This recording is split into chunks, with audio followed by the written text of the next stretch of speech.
ইরাকে এক নাস্তিকের জন্ম হয়েছিল, মাজুসি নাস্তিক মুলহিদ। সে বলে বেড়াচ্ছিল আমি স্রষ্টায় বিশ্বাস করি না, কারণ স্রষ্টা দেখা যায় না। ইরাকের লোকেরা বলল আমাদের একজন ইমাম আছে, নাম নু'মান ইবনে সাবিত। কি নাম? নু'মান ইবনে সাবিত, যাকে আমরা ইমাম আল আযম আবু হানিফা বলেছি। সবাই বলল তুমি যে স্রষ্টারে খুঁজে পাও না, আমাদের ইমাম তোমারে স্রষ্টা দেখায়। সুবহানাল্লাহ বলেন। সে বলল ঠিক আছে, তাহলে তোমাদের ইমামরা আসতে বলো। কবে? সামনের জুমাবারে ঠিক ভর দুপুরে, দুপুর 2টার দিকে জুমার নামাজের পরে আমিও আসবো, তোমার ইমামও আসবে, ডিবেট হবে। দেখি আমি স্রষ্টার বিপক্ষে আর তোমাদের ইমাম স্রষ্টার পক্ষে, দেখি কে জিতে যায়। এই ডিবেট দেখার জন্য হাজার হাজার মানুষ এসেছে ইরাকের কুফা নগরীতে। হাজার হাজার মানুষ এসেছে। ওই নাস্তিকও এসেছে যে আল্লাহকে বিশ্বাস করেন, স্রষ্টাকে বিশ্বাস করেন, সবাই এসেছে। আসে না শুধু ইমাম আবু হানিফা। নাস্তিক কয় তগো ইমাম ডরাইছে। কি বলে? তোদের ইমাম ভয় পেয়েছে। উনি এসেছেন 1.5-2 ঘন্টা দেরি করে। 1.5 ঘন্টা দেরি করে যখন উনি আসলেন, নাস্তিক বলে আপনার সাথে কোনো কথা নেই, আপনার তো সময়ের জ্ঞানই নাই, আপনার সাথে কিসের আলাপ? ইমাম আবু হানিফা বললেন ইনদি উযর, আমার ওজর আছে। কি ওজর? তিনি বললেন আমি যখন ঘর থেকে বেরোই আমার বাড়ির সামনে বিশাল এক নদী পড়ে যায়, আর এই নদী পেরোতে আমার নৌকা ব্যবহার করতে হয়। আজকে এসে দেখি নৌকাও নাই, মাঝিও নাই, কিচ্ছু না। কিভাবে পার হবো? হঠাৎ দেখলাম নদীর পাশে বিশাল বড় গাছ, গাছটা হঠাৎ এমনি এমনি 2 টুকরা হয়ে গেল। গাছ থেকে বিশাল কাঠের তক্তা বের হয়ে গেল। তক্তাগুলো অটোমেটিক্যালি জোড়া লেগে নৌকা হয়ে গেল। এই নৌকা মাঝি ছাড়া সা করে আমার সামনে চলে এলো। আমি নৌকায় বিসমিল্লাহ বলে বসে পড়লাম। হঠাৎ নৌকা আমারে টান দিয়ে ওপারে নিয়ে এলো। তারপর আমি আপনার এই ময়দানে ছুটে এসেছি। এই যে গাছ কাটা, তক্তা হওয়া, নৌকা হওয়া, মাটি ছাড়া চলা, এই প্রসেসিং করতে আমার 2 ঘন্টা সময় লেগেছে। I am extremely sorry for that. আর আসিফ জিদ্দার, আমি দুঃখিত। নাস্তিক নেতা বলে তোকে ইমাম গাঞ্জা খাইছে। ঠিক খাইছে? তোদের ইমাম মজনুন, জুন্না আলাই, মাথার তার সিরা নিয়ে যা। ইমাম আবু হানিফা বললেন ময়দানে আমারে গালি দিলেন কেন? পাগল বললেন কেন? তার সিরা বলে ডাকলেন কেন? মজনুন শব্দ ব্যবহার করলেন কেন? মার্জিত ভাষা ব্যবহার করতে শিখেন। নাস্তিক বলে কেমন কথা আপনি বলেন? শিক্ষিত মানুষ, দার্শনিক মানুষ, জ্ঞানী মানুষ, ইমাম মানুষ, কোন মানুষ ছাড়া, করাত ছাড়া বিশাল বড় বড় গাছ কাটা যায় নাকি? মিস্ত্রি ছাড়া তক্তা বানানো যায় নাকি? মিস্ত্রি ছাড়া তক্তা জোড়া লাগে এমনি এমনি নৌকা হয় নাকি? মাছি ছাড়া পানিতে নৌকা চলে নাকি? ইমাম আবু হানিফা বললেন now you're on the right track. এই তো লাইনে আসছেন আপনি। এই লাইনে আনার জন্য তো এত গল্প, লাইনে আনার জন্যই তো এত স্টোরি আমি মেক করলাম। আপনার কথা থেকেই যদি ধরি, করাত ছাড়া গাছ কাটা যায় না, এমনি এমনি তক্তা হয় না, এমনি এমনি নৌকা হয় না, মাঝি ছাড়া নৌকা এমনি এমনি চলে না, তাহলে আকাশ কেমন করে এমনি এমনি হলো? জমিন কেমন করে এমনি এমনি হলো? দ্বীপ প্রহরের জলজলে সূর্যটা কেমন করে কিরণ দিল এমনি এমনি? আল্লাহু আকবার! কেমন করে নবমণ্ডল ভূমণ্ডল সৃষ্টি হলো? কেমন করে দিন শেষে রাত্রি আসে, রাত্রি শেষে দিন আসে? ওইটা যদি এমনি এমনি না হয়, মহাবিশ্বের এই সুন্দর বসুন্ধরার সব কিছু কেমন করে এমনি এমনি হয়? নাস্তিক কয় হায় হায়, আসলে তো আমি একটা লুকা পাঠা, আসলেই তো আমি হাদারাম, এইভাবে তো ভেবে দেখি নাই। আসলে তো এগুলো এমনি এমনি হয় না। Someone is controlling everything in the world. একটা মহা শক্তিধর মহা এমডি আছে, এমডি ম্যানেজিং ডাইরেক্টর, মহা ব্যবস্থাপক, সব ব্যবস্থাপকদের বড় ব্যবস্থাপক। চিৎকার করে বলেন তিনি কে? বিশাল এক ব্যবস্থাপক আছে, তিনি সব কন্ট্রোল করছেন। এতদিন পর্যন্ত আমি বুঝতে পারি নাই, আমারে মাফ করিয়ে দেন আর পড়িয়ে দেন লা ইলাহা ইল্লাল্লাহু মুহাম্মাদুর রাসূলুল্লাহ সাল্লাল্লাহু আলাইহি সাইয়েদনা ইমাম আবু হানিফার হাতে হাত রেখে শাহাদা বাক্য পাঠ করেছে। সুবহানাল্লাহ পড়ে। ঝিনুকের ভেতর লুকিয়ে থাকে যেমন মতি, ঝিনুকের ভেতর লুকিয়ে থাকে যেমন মতি, কালমা শাহাদাতে আছে আল্লাহর জ্যোতি, কালমা শাহাদাতে আছে আল্লাহর জ্যোতি। সুবহানাল্লাহ। এই জ্যোতি যার হৃদয়ে একবার টাচ করে তার জন্য জান্নাতকে খুলে দেয় কে?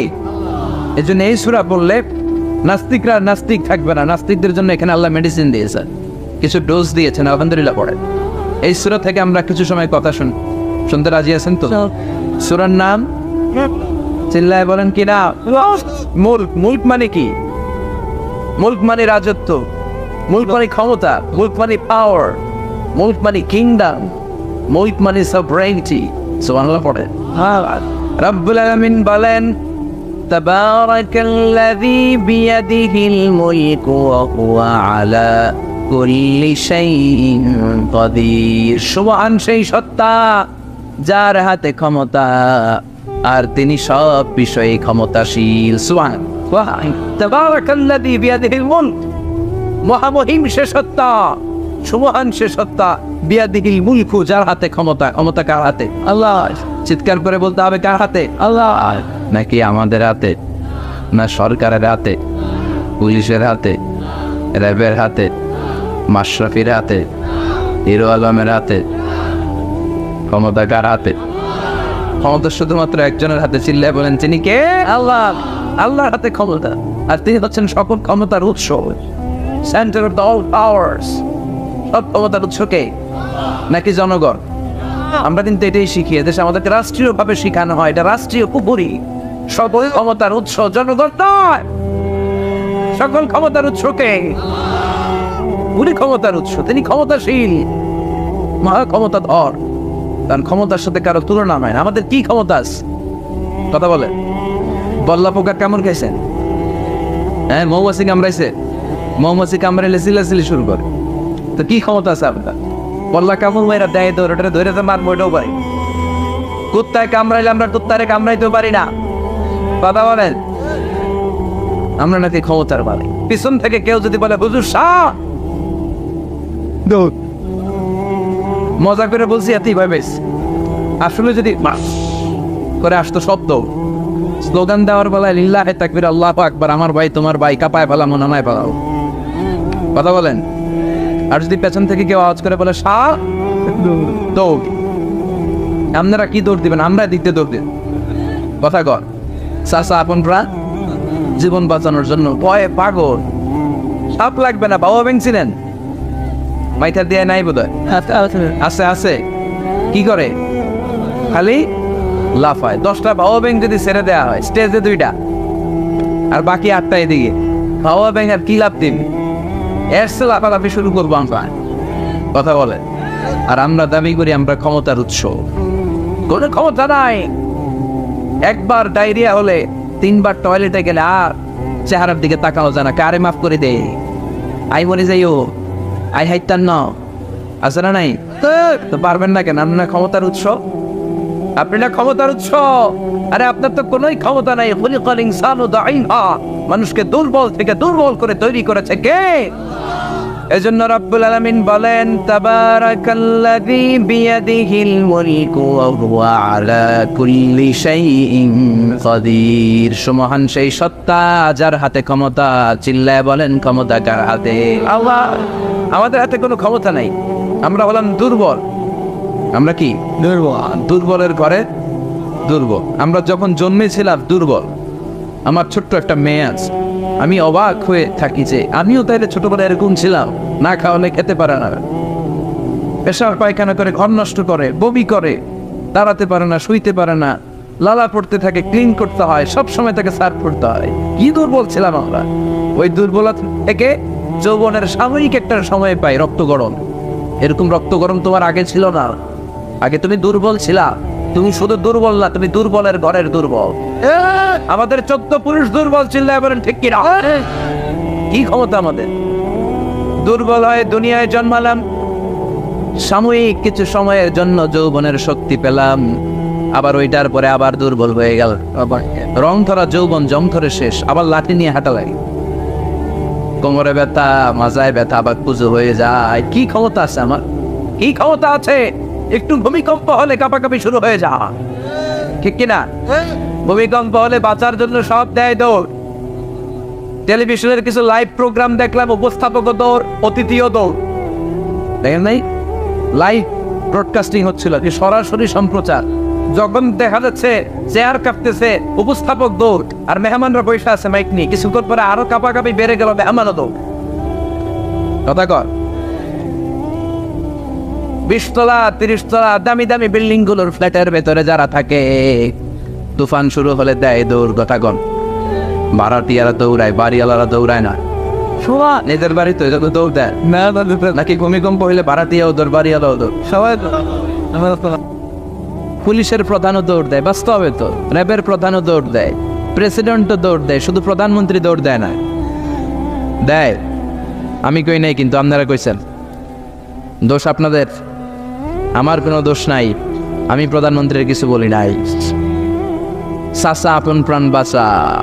রাতে ভূমিকম্প হলে দৌড় দিতে হয়, চিল্লায় বলেন ঠিক কিনা? 2004 সালে বরিশালে প্রথমে গেলাম বাসে, ফিরে আসতেছি লঞ্চে, নদীর মাঝখানে তুফান, জাহাজ ডুবে যাবে। ওই দিন চিনলাম আল্লাহ কারে কয়, আল্লাহ কেসকো কাতে হে। ওই দিন লঞ্চের শুধু মুসলমানেরাই আল্লাহরে ডাকে নাই, হিন্দুরাও জিকির করছে কার?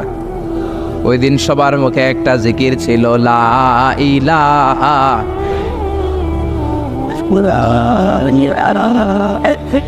লা ইলাহা ইল্লাল্লাহু মুহাম্মাদুর রাসূলুল্লাহ। লঞ্চের সবাই সেদিন চিৎকার দিয়ে বলছে বাঁচাও। আমি বললাম কে বাঁচাবে? কই হুজুর আপনি বাঁচাবেন।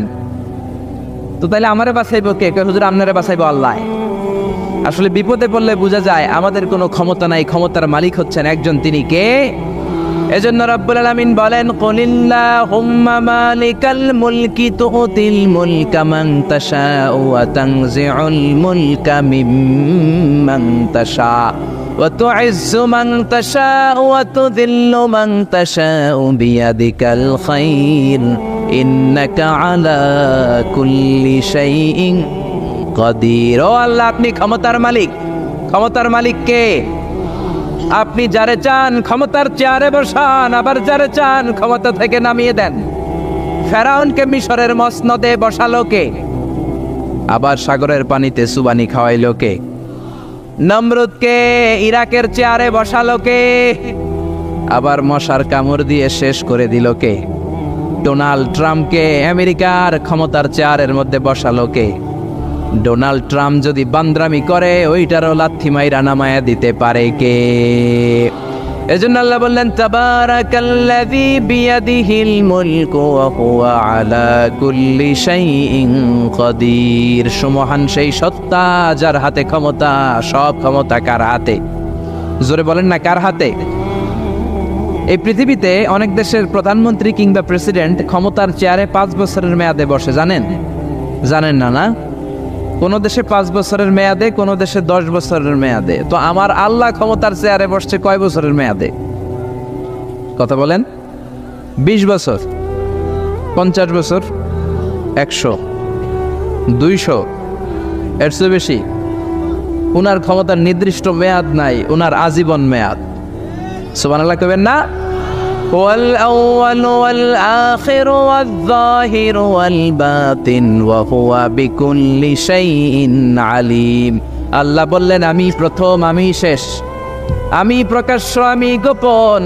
অনাদিকাল থেকে আমি আল্লাহ ক্ষমতার চেয়ারে বসা, অনন্তকাল পর্যন্ত থাকব।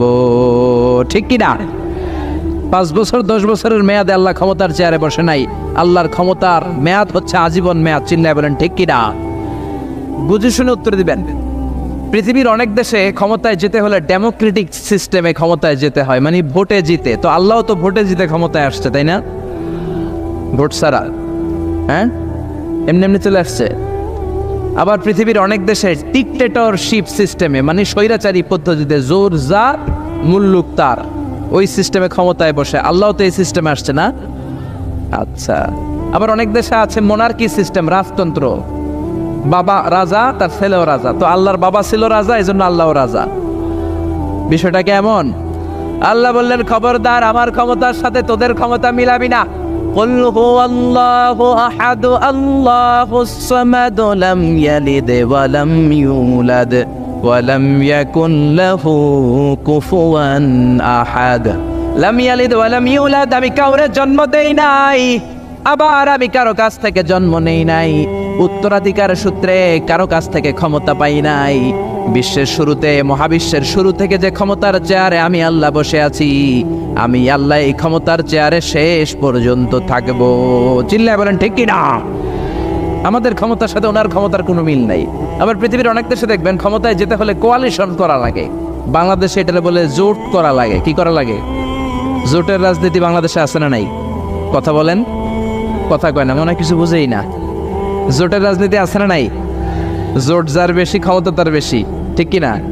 প্রথমে শুরু হইলো 4 দলীয় জোট, তারপর 14 দলীয়, তারপর 18 দলীয়, এরপর 20 দলীয়, এরপর মহাজোট, এবার হবে মহাজোট। তো আল্লাহ তো জোট করে ক্ষমতায় আসছে। আল্লাহর জোট করা লাগছে, কোয়ালিশন করা লাগছে।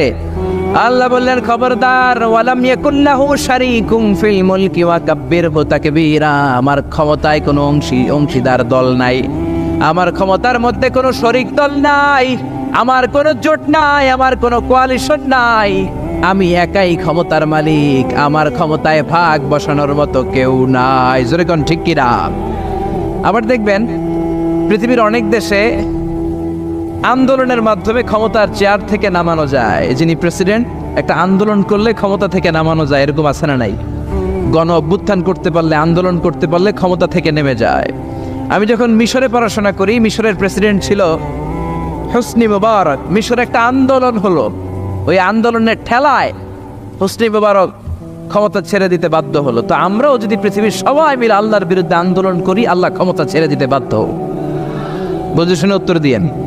পৃথিবীর সবাই মিলে চাইলেও আল্লাহ ক্ষমতা থেকে নামবে না। আচ্ছা, যত জিন আছে মহাবিশ্বে, সব জিনেরা যদি বলে আমরাও একাত্মতা ঘোষণা করলাম, আমরাও আল্লাহরে মানি না, মানুষ জিন ভাই ভাই, আল্লাহর আর রক্ষা নাই, তাইলে তো আল্লাহ ক্ষমতা ছেড়ে দিবে, তাই না? ছেড়ে দিবে।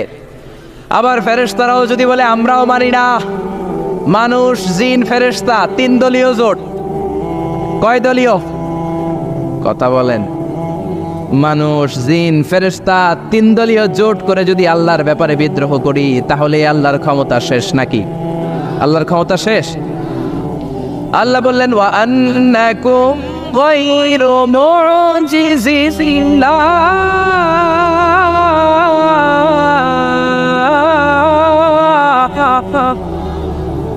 খবরদার, গোটা বিশ্বের সবাই মিলে যদি আমি আল্লাহরে পরাস্ত করতে চাও, গোটা বিশ্বের সবাই মিলে যদি আমি আল্লাহর ব্যাপারে বিদ্রোহ করো, আমি আল্লাহর বিরুদ্ধে যদি আন্দোলন সবাই মিলে তোমরা করো, আমার ক্ষমতার 1 আনাও তোরা কমাতে পারবি না। সুবহানাল্লাহ। তার মানে আমাদের ক্ষমতার সাথে আল্লাহর ক্ষমতার কোনো মিল নাই। চিল্লায় বলেন ঠিক কিনা? আবার বুঝে শুনে উত্তর দেন। অনেক দেশে দেখবেন রাজার বয়স এত হয়েছে, বয়সের ভারে নুজ্জ হয়ে 70-80-তে পৌঁছে গেছে, কয় আই আর হাইতান্ন, আমি অবসরে যাব, সেলফ রিটায়ারমেন্ট, স্বেচ্ছায় অবসরে যাব। এরকম হয় না? অনেক রাজা, সুলতান, প্রেসিডেন্ট স্বেচ্ছায় অবসরে চলে যায়। তো আল্লাহরও তো অনেক বয়স হয়েছে, এখন আল্লাহর অবসরে যাওয়ার সময় এসেছে। বয়স হয় নাই, এত বছর উনি ক্ষমতা চালায়, এখনো বয়স হয় নাই। উনি ক্লান্ত হয় না? উনার ঘুমে ধরে না? আল্লাহ বললেন খবরদার, লা তাখুযুহু সিনাতু ওয়ালা নাওম। আমার ঘুম নাই, আমার কোনো নিদ্রা নাই, আমার কোনো তন্দ্রা নাই, আমার কোনো ঝিমুনি নাই। ওয়ালা ইয়াউদুহু হিফযুহুমা ওয়া হুয়াল আলিয়ুল আযীম। এই পুরো মহাবিশ্বটা পরিচালনা করতে যে আমি আল্লাহ ক্লান্ত হই না, আমি আল্লাহর তন্দ্রা আসে না, আমি আল্লাহর ঝিমুনি আসে না, আমি আল্লাহর ঘুম আসে না। আমি আল্লাহ একাই মহাবিশ্বের সব ক্ষমতার মালিক, ঠিক কিনা? এজন্য আল্লাহ বললেন তাবারাকাল্লাযী বিয়াদিহিল মুলকু ওয়া হুয়া আলা কুল্লি শাইইন কাদির। সুমহান সেই সত্তা যার হাতে ক্ষমতা। ক্ষমতা কার হাতে? সবাই বলেন না, ক্ষমতা কার হাতে? নাকি আপনাদের হাতে? আর কোনোদিন বলবেন জনগণ সকল ক্ষমতার উৎস? আর কোনোদিন বলবেন সকল ক্ষমতার উৎস হচ্ছে একজন, তিনি কে? আওয়াজ করে বলতে হবে, তিনি কে? আমরা বললাম আল্লাহ, বুঝলাম আপনি ক্ষমতার মালিক। আর কিসের মালিক বলেন? আল্লাহ বললেন আল্লাযী খালাকাল মাউতা ওয়াল হায়াতা লিয়াবলুয়াকুম আইয়ুকুম আহসানু আমালা ওয়া হুয়াল আজিজুল গফুর। আমি শুধু ক্ষমতারই মালিক নই, আমি এমন আল্লাহ, যে আল্লাহ জীবন তৈরি করলাম, যে আল্লাহ মরণ তৈরি করলাম। আমি জীবনেরও মালিক, মরণেরও মালিক। আমাদেরকে জীবন দিয়েছে কে? মরণ দিয়েছে কে? আমাদের প্রাণ ভিক্ষা দিতে পারে কে? নাকি আপনাদের রাষ্ট্রপতি? আপনাকে রাষ্ট্রপতি তো নাকি প্রাণ ভিক্ষা দেয়, দেয় না? আরে রাষ্ট্রপতিরও তো প্রাণ ভিক্ষা দিবে আল্লাহ। চিল্লায় বলেন ঠিক কিনা? আল্লাহ বললেন, আমি এমন আল্লাহ, আল্লাযী খালাকাল মাউতা ওয়াল হায়াতা লিয়াবলুয়াকুম আইয়ুকুম আহসানু আমালা। তোমরা কে কেমন আমল করো এটা দেখার জন্য আমি জীবন বানালাম, মরণ বানালাম, আর জীবন মরণের মাঝখানে তৈরি করলাম রূহ। রূহ তৈরি করলাম। কি তৈরি করলাম? রূহ মানুষ তৈরি করতে পারে না, রূহ তৈরি করতে পারে একজন। তিনি কে? মানুষ কম্পিউটার তৈরি করতে পারে, প্লেন বানাতে পারে, রকেট বানাতে পারে, রোবট বানাতে পারে, সুফিয়া খালারে বানাতে পারে, কিন্তু রুহু বানাতে পারে না। সুফিয়া খালারে চিনেন? আপনারাও চিনেন? আচ্ছা, মেয়েদের মতো লিপস্টিক দেয়া হয়েছে ওর ঠোঁটে, মেয়ের আকৃতি দেয়া হয়েছে, অবয়ব দেয়া হয়েছে। সুফিয়া রোবটটাকে দেখে আমার প্রতিবন্ধী মনে হলো। এমনে তাকায়, এমনে করে, এমনে করে, এমনে করে, আর ভেতরে সফটওয়্যারে সব সেট করে দেয়া, যেটা রিমোট কন্ট্রোলে চাপে ওই অনুযায়ী বলে। চিল্লায় বলেন ঠিক কিনা? যারা এই সুফিয়াকে বানিয়েছে, কিয়ামতের দিন আল্লাহ বলবে, এই সুফিয়ার ভেতরে রুহু দে। এই সুফিয়ার ভেতরে রুহু দে। যারা এই সুফিয়া নিয়ে পৃষ্ঠপোষকতা করেছে, বিদেশ থেকে দেশে এনেছে, সবাইকেই আল্লাহর সেদিন বিচারের ট্রাইব্যুনালের, সুপ্রিম কোর্টের কারাগারে কাঠগড়ায় আসামি হয়ে দাঁড়াতে হবে। চিল্লায় বলেন ঠিক কিনা? এজন্য আল্লাহ ডেকে বললেন, গোলাম, আমি জীবন বানালাম, মরণ বানালাম, জীবন মরণের মাঝখানে বানালাম রুহু। এই রুহু থাকলে তুমি জিন্দা, রুহুটা না থাকলে তুমি হয়ে যাও মুর্দা। এই যে মিজানুর রহমান আজারি কথা বলতেছে, হাসে, হাত নাড়ে, কথা বলে, কারণ রুহু আছে। এই রুহুটা বের হয়ে গেলে লাশ হয়ে পড়ে যেতে হবে। চিল্লায় বলেন ঠিক কিনা? মক্কার কাফিরেরা বলল, আব্দুল্লাহর বেটা মুহাম্মদ, রুহু কাকে বলে আমাদের বলো। রুহু দেখতে কেমন? কেমন করে দেহের মধ্যে রুহু ঢুকে, কেমন করে রুহুটা দেহ থেকে উড়াল দেয়? এই রুহুর ব্যাপারে তথ্য দিতে পারলে কালিমা পড়ে সবাই মুসলমান হয়ে যাব। আপনারা রুহু দেখছেন কেউ? আপনার দাদা যে মারা গেল, বাবা যে মারা গেল, রুহুটা যে উড়াল দিল, দেখছেন? কালার কেমন? সাইজ কতটুকু? ওজন কতটুকু? দেখতে কেমন? আমরা কেউ রুহু দেখেছি? চিল্লায় বলেন দেখেছি? বিশ্বনবীরে বলা হলো, আব্দুল্লাহর বেটা মুহাম্মদ, রুহু কারে বলে? যদি বলতে পারো কালিমা পড়বো। বিশ্বনবী বলতে পারে না, কারণ বিশ্বনবী মন গড়া কোনো কথা বলেন না। আকাশ থেকে গ্রিন সিগন্যাল আসলে তবেই বলেন, ঠিক কিনা? বিশ্বনবী আল্লাহ তাআলার পক্ষ থেকে গ্রিন সিগন্যাল পাওয়ার জন্য উপরে তাকিয়ে রইলেন। আয়াত নাজিল হয়ে গেল, يسألونك عن الروح قل الروح من أمر ربي وما أوتيتم من العلم إلا قليلا। ও নবী, লোকেরা আপনারা জিজ্ঞেস করে রুহু কাকে বলে? মা হুয়া রূহ, হোয়াট ইজ দ্য স্পিরিট? আপনি বলে দেন, রুহু হলো আল্লাহর পক্ষ থেকে স্পেশাল অর্ডার। আল্লাহর অর্ডারে এই রুহুটা দেহের মধ্যে ঢোকে, আবার আল্লাহর অর্ডারে রুহু বের হয়ে যায়। আল্লাহু আকবার। এই রুহুটা মানুষের দেহে ঢুকে কার অর্ডারে? আবার বের হয়ে যাবে কার অর্ডারে? পৃথিবীর যত বিজ্ঞানীরা আছে সবাই মিলেও কি একটা রুহু বানাতে পারবে? জোরে বলেন না, রুহু বানাতে পারবে? আল্লাহ চ্যালেঞ্জ করে বললেন, ওমা উতীতুম মিনাল ইলমি ইল্লা কালিলা। তোমাদেরকে একেবারে যত সামান্য কিঞ্চিত জ্ঞান দিয়ে আমি তৈরি করেছি, তোমাদের এই লিমিটেড জ্ঞান দিয়ে রুহু বানানো যাবে? ইউনাইটেড স্টেটস অফ আমেরিকা একজন মেডিকেল সায়েন্টিস্ট এই চ্যালেঞ্জ গ্রহণ করলো। সে চ্যালেঞ্জ গ্রহণ করে বলল, আমি রুহু বের করে ছাড়ব। কি বের করব?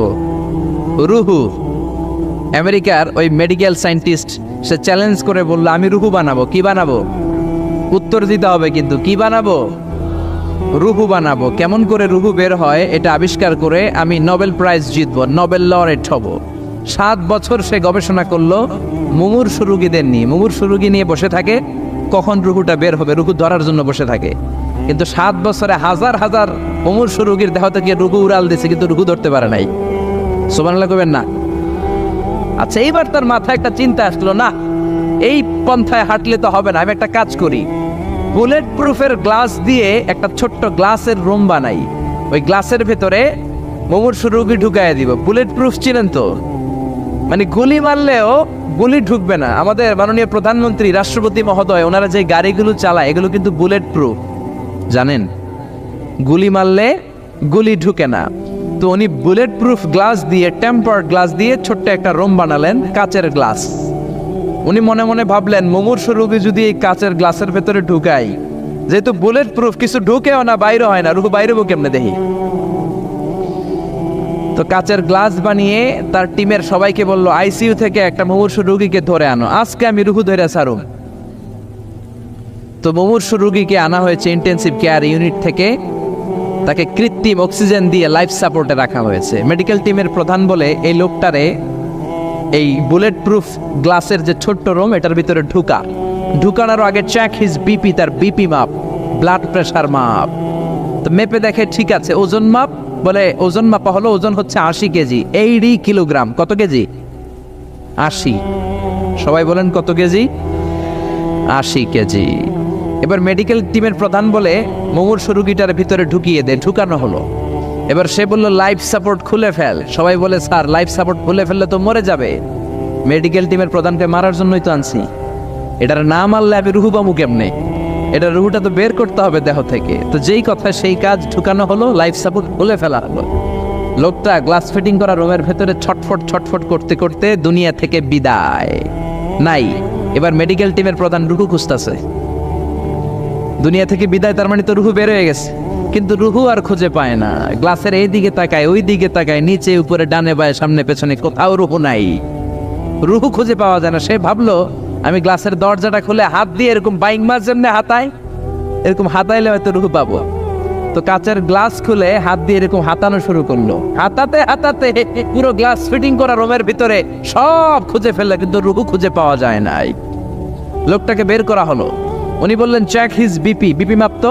সবাই বলে, স্যার এটা তো ময়রা ভূত হয়ে গেছে, এখন তো বিপি নাই।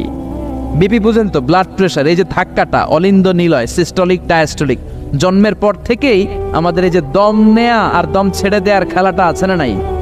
কথা বলেন। এই যে ফুসফুস দম নেয়, দম ছেড়ে দেয়। শীতের রাতে আপনি কম্বল গায়ে দিয়ে ঘুমায় যান, আপনার দমও কি ঘুমায় যায়? আপনার দম ঘুমাইলে তো আপনি ঠুস। আয় রে মানুষ রঙিন ফানুষ, দম ফুরাইলে তবু তো ভাই কারোরই নাই একটুখানি। আয় রে মানুষ রঙিন ফানুষ, রঙিন ফানুষ, আয় রে মানুষ। পড়েন আল্লাহু আকবার। এবার মেডিকেল টিমের প্রধান বলে, চেক হিজ বিপি, বিপি মাপ। সবাই বলে, বিপি নাই, কিন্তু ওজন আছে না নাই? মরার পরেও তো একটা লাশের ওজন থাকে কি থাকে না?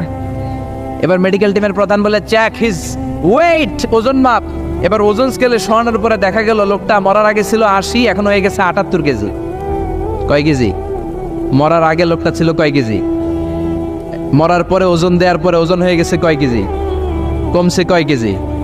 মেডিকেল টিমের প্রধান কয়, আমি পাইছি। সবাই কয়, কি পাইছেন? মেডিকেল টিমের প্রধান কয়, ওইডা। সবাই কয়, কোনডা? কয়, রুহু। কেমনে পাইলেন? কয়, মরার আগে ছিল 80 কেজি, মরার পরে 78 কেজি, কমছে 2 কেজি। তার মানে যেটা উড়াল দিছে ওইটাই 2 কেজি। পাইছে ঘোড়ার ডিম। কিন্তু বিজ্ঞানীদের নিয়ম হচ্ছে, আপনি একটা রেজাল্ট দিয়েই ফাইনাল জাজমেন্ট দিতে পারবেন না, আপনার আরো কিছু নমুনা সংগ্রহ করতে হবে। সে বলল, আরেকটা রোগীকে আইসিইউ থেকে নিয়ে আয়, ওজন মাপ, বিপি মাপ। বিপি ওকে, ওজন কত? 70 কেজি। দ্বিতীয় যে লোকটাকে আনা হলো তার ওজন 70 কেজি। চিল্লায় বলেন, কয় কেজি? 70। এবার গ্লাসের ভিতরে ঢুকানোর পরে অক্সিজেনের মাস্কটা খুলে ফেলা হলো। এই লোকটা অক্সিজেনের অভাবে ছটফট করতে মরে গেল। মরার পরে আবার রুহু খোঁজে, কিন্তু গ্লাসের ভিতরে রুহু নাই। এই লোকটাকেও বের করে মেডিকেল টিমের প্রধান বলে, চেক হিজ বিপি, বিপি মাপ। সবাই বলে, বিপি নাই, কিন্তু ওজন আছে না নাই? এই লোকটার ওজন মরার আগে কত কেজি? 70। এবার ওজন দিয়া দেখে এই মৃত লোকটার ওজন হয়ে গেছে 71 কেজি। কয় কেজি? আগেরটা তো কম ছিল, মিলানো গেছে। এবার যাবি কই? হ্যাঁ, আগেরটা 2 কেজি কমেছে। মনে মনে চিন্তা ছিল, রুহু যেটা ছিল উড়াল দিয়েছে, রুহু নাই, 2 কেজি কমেছে। এবার ছিল 70 কেজি, মরার পরে আরো বেড়ে গেছে 1 কেজি। এবার যাবে কই? আল্লাহ বলে, কিয়ামত পর্যন্ত বিপি মাপতে পারবা, কিয়ামত পর্যন্ত বুলেট প্রুফের গ্লাসের ভিতরে লাশ ঢুকাতে পারবা, বের করতে পারবা, কিন্তু রুহু খুঁজে বের করতে পারবা না। ঠিক কি না? ইয়াসআলুনাকা আনির রূহি কুলির রূহু মিন আমরি রাব্বি ওয়া মা উতীতুম মিনাল ইলমি ইল্লা কালিলা।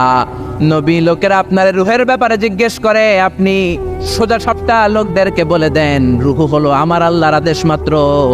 আল্লাহর আদেশে দেহে ঢুকে, আল্লাহর আদেশে বের হয়। পৃথিবীর কোনো মানুষ রূহ খুঁজে বের করতে পারবে না, সে বের করতে পারে নাই। কারণ মানুষ মরে গেলে এক একজনের দেহের অবস্থা এক এক রকম।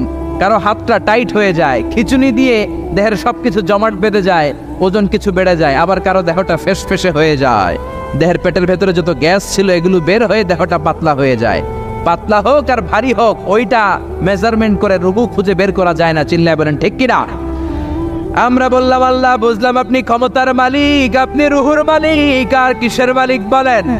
আল্লাহ বললেন, আল্লাযী খালাকা সাবআ সামাওয়াতিন তিবাকা মা তারা ফি খালকির রহমানি মিন তাফাউত। ও গোলাম, আকাশের দিকে তাকা, মাথার উপরে তাকা। 7টা স্তরে আকাশটারে 7টা স্তরে বিন্যস্ত করে সাজিয়ে দিয়েছে কে? আবার আল্লাহ বললেন, ওয়ালাকাদ যায়্যানাস সামাআদ দুনিয়া বিমাসাবিহা ওয়া জাআলনাহা রুজুমান লিশ-শায়াতিন। আমি এই পৃথিবীর কাছের আকাশটাকে, প্রথম আকাশটাকে চমৎকার চমৎকার তারা দিয়ে সুশোভিত করে দিয়েছি। সুবহানাল্লাহ। এই যে খালি চোখে উপরের দিকে যে আপনারা তাকান, তাকালে যেটা দেখা যায় এটা কি আকাশ? কথা বলেন না, এটা আকাশ না, এটা মহাশূন্য। এটা কি? জোরে বলেন, এটা কি? স্পেস, এটা মহাশূন্য। আপনি উপরের দিকে তাকালে যেটা দেখেন এটা প্রথম আকাশের মহাশূন্য। কথা খেয়াল করে বুঝতে হবে। তার অনেক অনেক উপরে প্রথম আকাশ, তারপরে দ্বিতীয় আকাশের মহাশূন্য, তারপরে দ্বিতীয় আকাশ, তারপরে তৃতীয় আকাশের মহাশূন্য, তারপরে তৃতীয় আকাশ, তারপরে চতুর্থ আকাশের মহাশূন্য, তারপরে চতুর্থ আকাশ। এভাবে একটার চেয়ে আরেকটা বড়। কত বড়? বিষ্ণু বললেন, তোমার হাতের আংটিটা খুলে যদি সাহারা মরুভূমির উপরে ছুঁড়ে ফেলে দাও, সাহারা মরুভূমির তুলনায় তোমার হাতের আংটি যত ছোট, আল্লাহর দ্বিতীয় আসমানের তুলনায় আল্লাহর প্রথম আসমানটা ঠিক তত ছোট। সুবহানাল্লাহ। বাড়িতে যে বললেন, একটার চেয়ে আরেকটা বড়। প্রথম আসমানের চেয়ে দ্বিতীয় আসমান বড়, দ্বিতীয় আসমানের চেয়ে তৃতীয় আসমান বড়, ওইটার চেয়ে চতুর্থ, পঞ্চম, ষষ্ঠ, সপ্তম ওইটা বড়। তার উপরে বর্ডার এলাকা সিদরাতুল মুনতাহা বড়, তার চেয়ে বড় হচ্ছে লৌহে মাহফুজ, তার চেয়ে বড় আল্লাহর আরশ, তার চেয়ে বড় আল্লাহর কুরসি, তার উপরে আল্লাহর 70,000 নূরের পর্দার প্রথম পর্দাটা মহাবিশ্বের সবকিছুর চাইতে বড়। আল্লাহর এই সৃষ্টির তুলনায় কত ক্ষুদ্র আমি, কত তুচ্ছ আমি, কত নগণ্য আমি। এই যে আড়াইবাড়ি দরবার, এটা কোন থানায় পড়েছে? কসবা। কসবা হচ্ছে ব্রাহ্মণবাড়িয়ার একটা থানা, তাই না? ব্রাহ্মণবাড়িয়া হচ্ছে বাংলাদেশের 64টা জেলার একটা জেলা। এরকম 64টা জেলা মিলে সুজলা সুফলা শস্য শ্যামলা ডিজিটাল বাংলাদেশ, ঠিক কিনা? আর এই ডিজিটাল বাংলাদেশ এই পৃথিবীর সবচেয়ে বড় দেশ নাকি? হ্যাঁ, তাহলে ছোট্ট সাইজের একটা দেশ। এই যে পাশের ভারত, এই ভারতও বাংলাদেশের চেয়ে 20-25 গুণ বড়। কানাডা প্রায় 100 গুণ বড়, রাশিয়া প্রায় 150 গুণ বড়। এরকম 200টা দেশ নিয়ে পৃথিবীর 30 ভাগ স্থল, বাকি 70 ভাগ শুধু হানি আর হানি। বুঝতে পারছেন? 30 ভাগ হচ্ছে স্থল, বাকি 70 ভাগ জল। এই পুরোটা মিলে আমাদের পৃথিবী। এই পৃথিবী হচ্ছে সৌরজগতের খুব ছোট্ট সাইজের একটা গ্রহ। সৌরজগৎ নিয়ে যাদের কিছু পড়াশোনা আছে তারা জানবেন, এই সৌরজগতের একটা ছোট্ট বালিকণার চেয়েও ছোট সাইজের একটা গ্রহ হচ্ছে পৃথিবী। এই সৌরজগতের যে গ্রহগুলো আছে, এমনও গ্রহ আছে যেগুলো পৃথিবীর চাইতে সাইজে অনেক বড়। বৃহস্পতি নামে একটা গ্রহ আছে, বিশাল বড় সাইজের গ্রহ।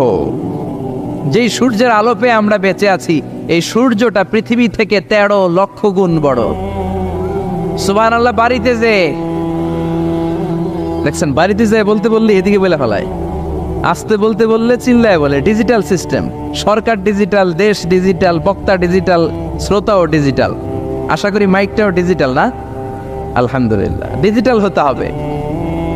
তো এই সূর্যটা পৃথিবী থেকে 13 লক্ষ গুণ বড়। কত lakh? Can you imagine, can you guess? এটা কি আপনি কল্পনা করতে পারেন? 13 লক্ষ পৃথিবী সূর্যের মধ্যে রাখার জায়গা করে দিয়েছে কে? সূর্য কি পৃথিবী থেকে মাত্র 13 গুণ বড়? 1300 গুণ, 13,000 গুণ, 13 লক্ষ গুণ। তার মানে কি সূর্যই মহাবিশ্বের সবচেয়ে বড় গ্রহ, বড় তারা? না, ব্যাটেলজিউস নামে একটা তারা আছে যে সূর্য পৃথিবী থেকে 13 লক্ষ গুণ বড়। ওই ব্যাটেলজিউস তারা আবার ওই সূর্যের চেয়ে 33 কোটি গুণ বড়। তার মানে ব্যাটেলজিউস তারাই মহাবিশ্বের সবচেয়ে বড় তারা? না, ব্যাটেলজিউসের চেয়ে যে কত বড় তারা আছে তার কোনো ইয়ত্তা নাই।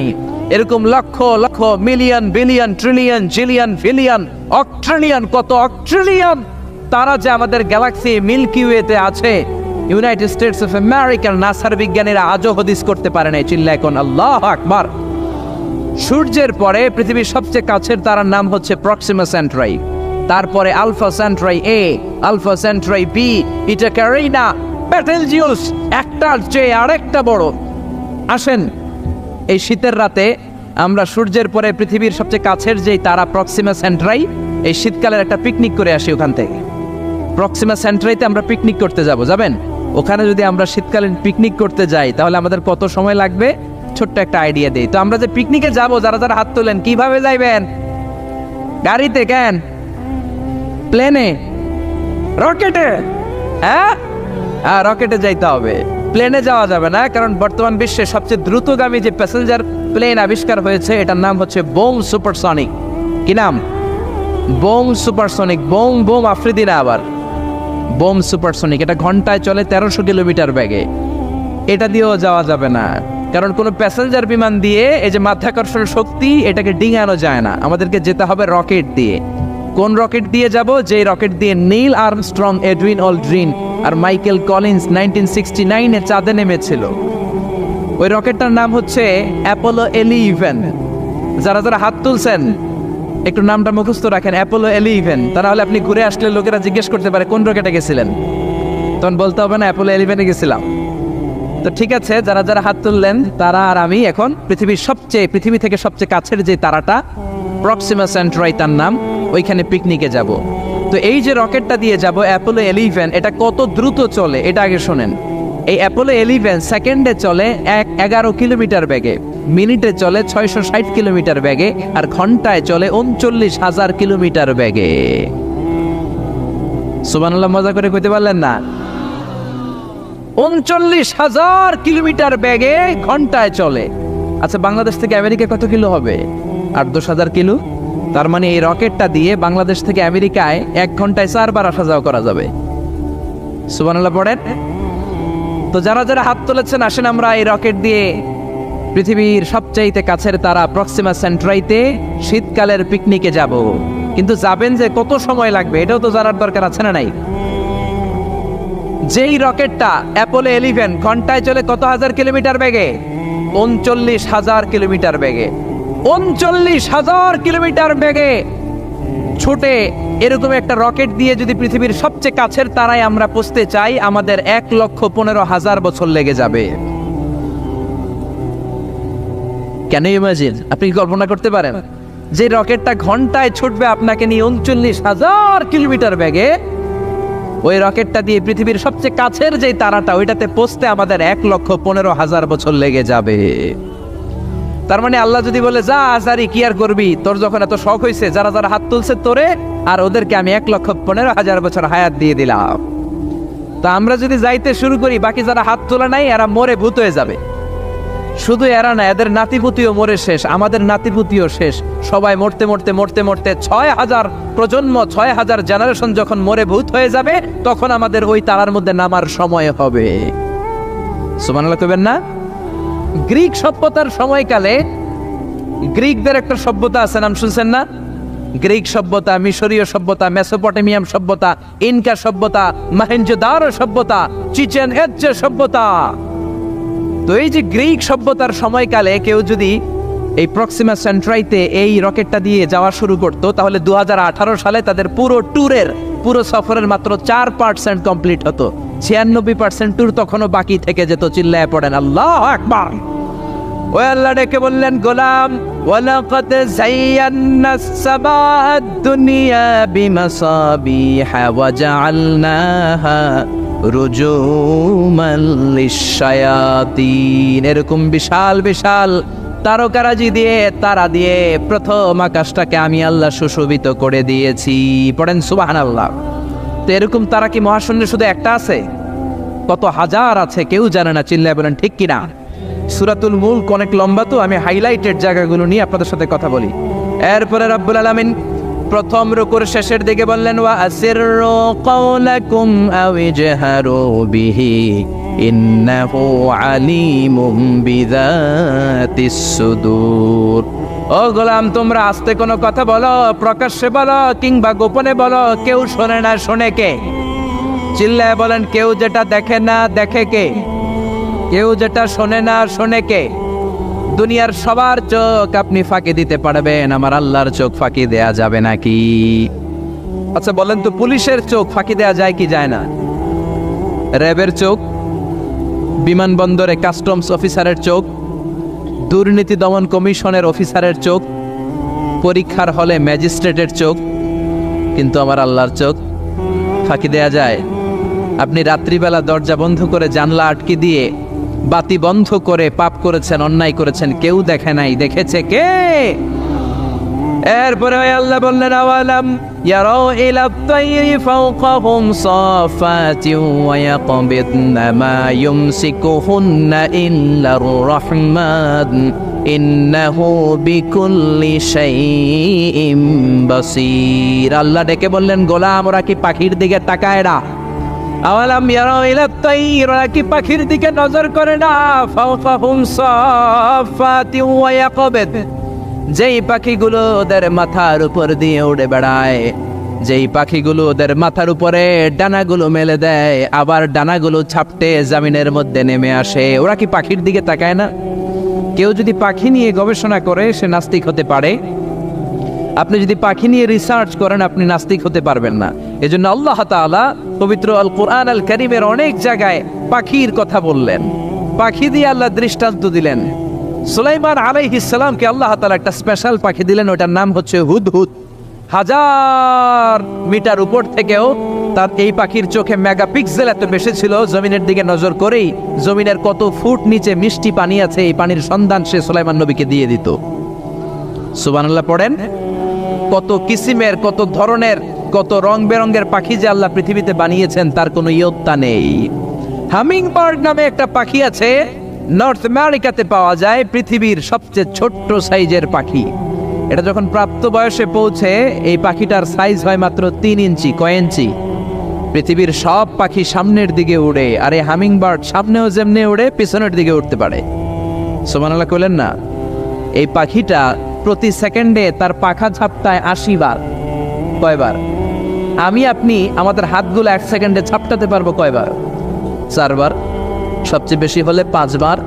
আর এই পাখিটা প্রতি সেকেন্ডে তার ডানা ঝাপটায় 80 বার। চিল্লায় এখন সুবহানাল্লাহ। আলপিন সুইফট নামে একটা পাখি আছে, সাউথ ইউরোপের আল্পস পর্বতমালার পাশে এই পাখিগুলো পাওয়া যায়। গোটা বিশ্বে এটাকে সুইফট বার্ড বলে, সুইফট বার্ড। এই সুইফট বার্ড একবার শূন্যে উড়াল দেওয়া শুরু করলে 8 মাস উড়ন্ত অবস্থায় থাকতে পারে। আবার কোনো প্রয়োজনে পৃথিবীতে নেমে আসে, আবার উড়াল দিলে আবার 8 মাস, আবার নেমে আসে, আবার উড়াল দিলে আবার 8 মাস। সুবহানাল্লাহ পড়েন। হোমা বার্ড নামে একটা পাখি আছে, যে পাখিটা উড়ন্ত অবস্থায় ডিম পেড়ে দেয়, আর ওই ডিম জমিনে পড়ার আগেই উড়ন্ত অবস্থায় শূন্যে থাকতে ওই ডিম ফুটে বাচ্চা বেরোয়, ওই বাচ্চাও আবার শূন্যে উঠতে শুরু করে দেয়। এজন্য রব্বুল আলামিন বলেন, আওয়ালাম ইয়ারাউ ইলা তাইরি ফাওকাহুম সাফাতিন ওয়া ইয়াকবিদ মা ইউমসিকুহুন্না ইল্লার রাহমান ইন্নাহু বিকুল্লি শাইইন বাসীর। নাস্তিকগুলো কি পাখির দিকে নজর করে তাকায় না? কেমন করে তাদের উপর দিয়ে পাখাগুলো মেলে দিয়ে তারা উড়ে বেড়ায়। সাফাতিন ওয়া ইয়াকবিদনা, পাখাগুলো ডানাগুলো মেলে দেয়, আবার ডানা ঝাপটায়।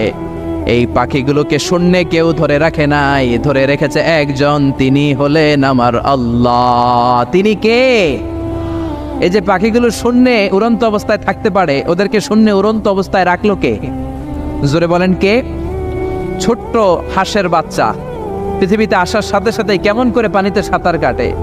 কে এই হাঁসের বাচ্চারা শিখালো যে তোর টানা ঝাপটাতে হবে, পা নাড়াতে হবে? শিখালো কে? গাভীর পেট থেকে বাছুর বের হয়েই গাভীর ওলানের মধ্যে ঢু মারে। কে ওরে শিখালো ওই জায়গায় ঢু দে, ওইখানে ঢু মারলেই তোর রিজিক বেরোবে? কে শিখালো? সুবহানাল্লাহ কইতে মন চায় না? এজন্য আল্লাহ বললেন ওরা কি পাখির দিকে তাকায় না? পাখির দিকে তাকালে তো পৃথিবীর কোনো মানুষ নাস্তিক থাকতে পারে না। পাখিকে আরবিতে কি বলে বলেন তো দেখি? হ্যাঁ, কি? তয়ের। হ্যাঁ, তয়ের। আর বিমানকে আরবিতে কি বলে কে জানেন? তয়ের, তয়রান, তয়ের একই জিনিস। বিমান আরবিও যা, পাখি আরবিও তা। Birds and aeroplane maintain the same flying mechanism while flying. পাখি আর বিমান যখন আকাশে উড়ে একই সিস্টেমে উড়ে, এজন্য এই পাখির উপর রিসার্চ করে বিমান আবিষ্কার হয়েছে। সুবহানাল্লাহ পড়েন। কিন্তু আফসোসের বিষয় হচ্ছে আমরা বানাতে পারি নাই, এটা বানিয়েছে ইহুদিরা। Wilbur right or will write দুই ভাই মিলে বিমান বানিয়েছে 1903 সালে। ইউনাইটেড স্টেটস অফ আমেরিকার নাগরিক এই দুই ভাই মিলে তারা বিমান বানিয়ে ফেললো। আমরা বানাতে পারি নাই। আমরা আছি মদ আর নারী নিয়ে, আমরা আছি হিন্দি সিনেমা নিয়ে, আমরা আছি মারামারি নিয়ে, আমরা আছি কাফের ফতুয়া দেয়া নিয়ে, আমরা আছি তর্কাতর্কি নিয়ে, জি বাংলা নিয়ে, স্টার জলসা নিয়ে, কিরণমালা নিয়ে। চিল্লায় বলেন ঠিক কিনা?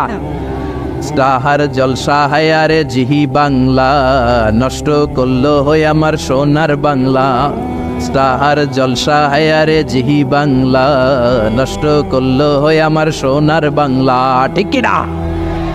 কেমন করে পরকিয়া করতে হবে, শাশুড়ি বউয়ের মধ্যে কেমন করে কুটনামি লাগাতে হবে, এগুলো ট্রেনিং জি বাংলা, স্টার জলসা, হিন্দি সিনেমার ভেতরে আছে না নাই? আমরা এগুলো নিয়ে ব্যস্ত, কাফের ফতুয়া দিয়ে নিয়ে ব্যস্ত। কথায় কথায় আমাদের মুখ দিয়ে বেরোয় তুই কাফের, তুই 3 কারণে কাফের, তুই 5 কারণে কাফের, তুই 6 কারণে কাফের। এই কাফের মরলে এই কাফেরকে যেখানে কবর দেয়া হবে ওই কবরের উপর যে ঘাস উঠবে, ওই ঘাস যে গাভী খাবে, ওই গাভীর দুধ যে খাবে ওইটাও কাফের। এরকম ফতোয়া আছে না নাই? তো আমরা এই ফতোয়াবাজি নিয়ে ব্যস্ত। উইলবার রাইট আর অরভিল রাইট কোরআনের এই আয়াতের উপর রিসার্চ করে, গবেষণা করে এরা দুইজন বিমান বানিয়ে ফেললেন। এই দুই ভাই পাহাড়ের মধ্যে শুয়ে কত পাখি যে দেখেছে, কত পাখির ছবি যে এঁকেছে, কত পাখির মোশন অ্যান্ড মুভমেন্ট নিয়ে তারা গবেষণা করেছে। করতে করতে করতে এই দুই ভাই বিমান বানিয়ে ফেলেছে। তবে এখনকার মতো এত উন্নত বিমান নয়, ছোট্টখাট্ট বিমান, একটু উড়ে আবার ধপাস করে জমিনে পড়ে, একটু উড়ে আবার ধপাস করে জমিনে পড়ে। সর্বপ্রথম ফ্রান্সের এক শহর থেকে আরেক শহরে পৃথিবীর প্রথম প্যাসেঞ্জার বিমান এক শহর থেকে আরেক শহরে ল্যান্ড করেছে। এই তো মানুষের স্বপ্ন বাস্তবায়িত হয়ে গিয়েছে। এতদিন মানুষ শুধু দেখতো হায় রে পাখি উড়ে, আমরা উঠতে পারি না। এখন পাখির চেয়েও আরো দ্রুত বেগে আমরা উড়ি, ঠিক কিনা? এই যে আপনারা হজে যান, কিভাবে যান? প্লেনে যান। প্লেনে যান তো বুঝলাম, উড়ে উড়ে যান না? পাখি আর কত দ্রুত উড়ে, পাখির চেয়েও দ্রুত বেগে আমরা উঠতে পারি। চিল্লায় বলেন ঠিক কিনা? এই বিমান আবিষ্কার হওয়ার আগ পর্যন্ত পৃথিবীর সব দেশের ছিল শুধু সেনাবাহিনী আর নৌবাহিনী। বিমান আবিষ্কারের পর শুরু হয়ে গেল বিমান বাহিনী। এখন সব স্বাধীন দেশের বিমান বাহিনী আছে না নাই? Air force, military. এখন মানুষ ড্রোন হামলা করে, মিসাইল হামলা করে, ব্যালিস্টিক ক্ষেপণাস্ত্র দিয়ে হামলা করে। United states of America little boy and fat man নামে দুইটা পারমাণবিক বোমা দিয়ে জাপানের হিরোশিমা নাগাসাকিকে ধ্বংস করে মেসাকার করে দিয়েছে। এমন ভাবে ধ্বংস করেছে, তারপরে কয়েক প্রজন্ম যারাই জন্ম নিত জাপানের হিরোশিমা নাগাসাকিতে বিকলাঙ্গ হয়ে জন্মাতো। হয় হাত নাই, নয় পা নাই, নয় চোখ নাই, নয় ঠ্যাং নাই। চিল্লায় বলেন ঠিক কিনা? এজন্য আল্লাহ বললেন গোলাম, আওয়ালাম ইয়ারাউ ইলা তাইরি ফাওকাহুম সাফাতিন ওয়া ইয়াকবিদ মা ইউমসিকুহুন্না ইল্লার রাহমান ইন্নাহু বিকুল্লি শাইইন বাসীর। এই পৃথিবীর স্বঘোষিত নাস্তিকগুলা কি পাখির দিকে নজর করে তাকায় না? পাখি নিয়ে কোনো নাস্তিক যদি গবেষণা করে, ওই নাস্তিক আর নাস্তিক থাকতে পারে না। ওরে নাস্তিক থেকে আস্তিক বানায়া দিবে কে? এরপর আল্লাহ বললেন, আম্মান হাযাল্লাযী ইয়ারযুকুকুম ইন আমসাকা রিজকাহু বাল্লাজ্জু ফী উতুইন ওয়া নুফুর। আল্লাহ বললেন, ও গোলাম, আমি আল্লাহ রিজিক দেই, আমি আল্লাহ যদি তোদের রিজিক বন্ধ করে দেই, কে আছে তোদের রিজিক দিতে পারে? রিজিক দেওয়ার মালিক কে? পৃথিবীতে যত খাবার আছে সব খাবারগুলো যদি নষ্ট হয়ে যায়, আমাদেরকে খাবার দিবে কে? ঘুম থেকে উঠে দেখলেন কোথাও কোনো খাবার নাই, বাজারে ফলমূল নাই, বিস্কুট নাই, আলু নাই, সিঙ্গারা নাই, কিচ্ছু নাই, ক্ষেতের মধ্যে কোনো ফসল নাই, গাছের মধ্যে ফুল ফল কিচ্ছু নাই। এরকম যখন অবস্থা হয়ে যাবে, আল্লাহ যদি রিজিকগুলো দেয়া বন্ধ করে দেয়, আপনাদেরকে রিজিক দিবে কে? খাদ্য দিবে কে? নাকি আপনাদের খাদ্যমন্ত্রী? আপনাদের খাদ্যমন্ত্রীও রিজিক দিতে পারবে না, প্রধানমন্ত্রী? জোরে বলেন। এজন্য আল্লাহ বললেন, ওমা মিন দাব্বাতিন ফিল আরদি ইল্লা আলাল্লাহি রিজকুহা। এই জমিনের মধ্যে যত ধরনের প্রাণী আছে, মাছ আছে, পশু আছে, সব প্রাণীগুলাকে, মানুষগুলাকে রিজিক দেয় কে?